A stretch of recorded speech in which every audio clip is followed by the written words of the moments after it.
So Putin warns his country's military cooperation with North Korea is none of any other country's business.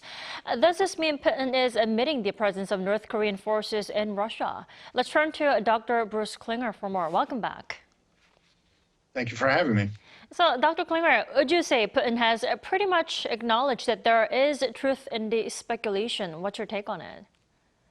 Well, it wasn't so much a acceptance of the accusations, but a non-denial. But he clearly laid out the what his justification would be, that NATO is involved in attacking Russian forces in Ukraine, and therefore it would be a self-defense measure which would be applicable under the North Korean-Russian strategic partnership. So not necessarily an acceptance of the intelligence reports, but clearly not denying them. So it shows that the North Korean-Russian relationship continues to strengthen, and that North Korean forces are in the region, but we don't know to what extent the numbers are or what their role will be.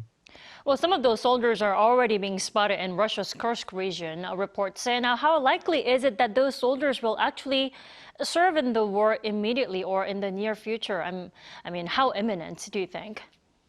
Well, there have already been some North Korean casualties. Perhaps they were engineers or military equipment advisors, and the report of 18 tried to desert. So we know that the flow of North Korean forces is going westward, that a large number are already in Russia, although still in the rear area for training. Right. And as they complete their training, they will be moving west into the Kursk and the Ukraine regions. Well, then ultimately, what is it there for North Korea to really gain from dispatching its soldiers then? I mean, is it just backing its friend Russia? Well, we think that already with the massive amounts of artillery ammunition and dozens of short-range ballistic missiles that North Korea has provided Russia during the past year or so, that North Korea received financial benefits, that likely food and fuel deliveries. And then most worrisome is what kind of military technology that Russia may be providing to North Korea in return. Some experts have thought it might be sort of the crown jewels of military technology of nuclear warhead design or ICBM or reentry vehicle design. Others think it may be more conventional force improvements or conventional force production assistance or technology improvement. Any of that is very worrisome because it increases the threat to South Korea and Japan, as well as U.S. forces in the region.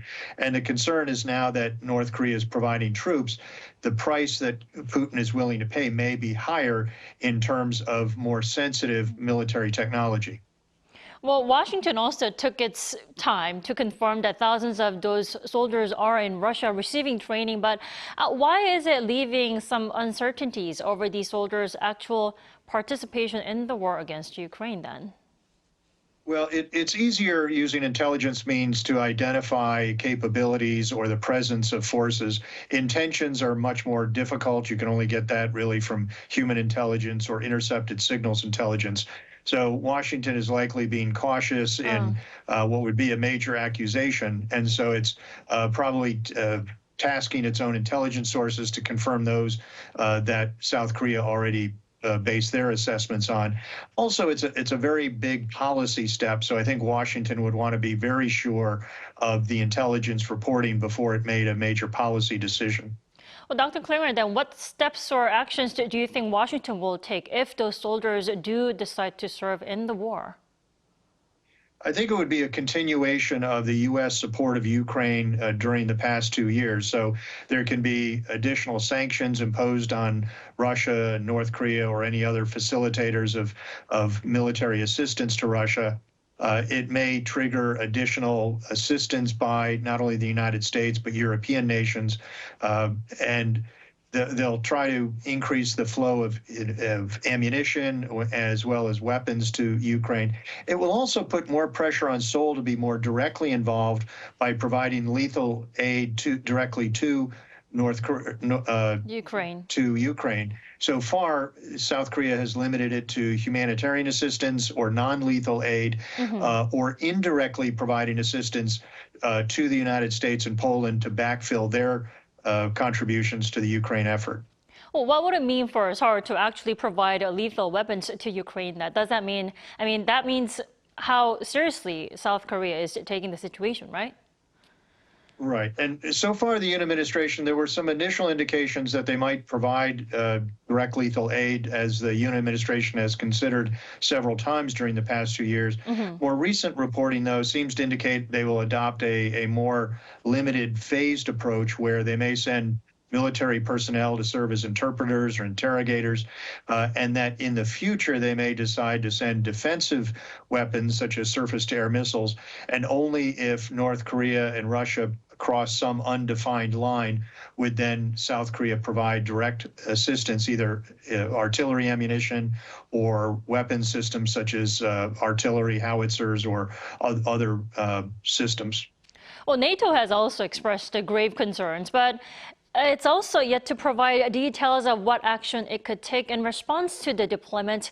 Then why so cautious? Is it because the same reason for the U.S.? I think they're waiting on intelligence sources. They want to make sure that they get it right. Even though it seems so far the evidence is fairly compelling, I think they want to make sure that they have very strong intelligence sources and confirmation. Also, I think behind the scenes, we're likely having a lot of policy coordination. How far would all of the nations go in responding to this? Do they just provide more military assistance to Ukraine? Do they try to do some action at the UN, but that would be blocked by Russia and China?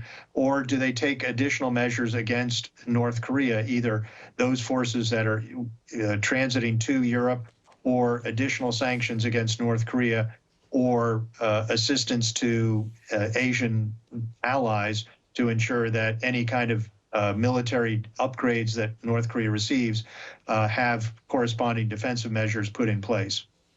All righty, Dr. Klinger, thank you so much for your insight this morning. You enjoy your evening there. Thank you very much.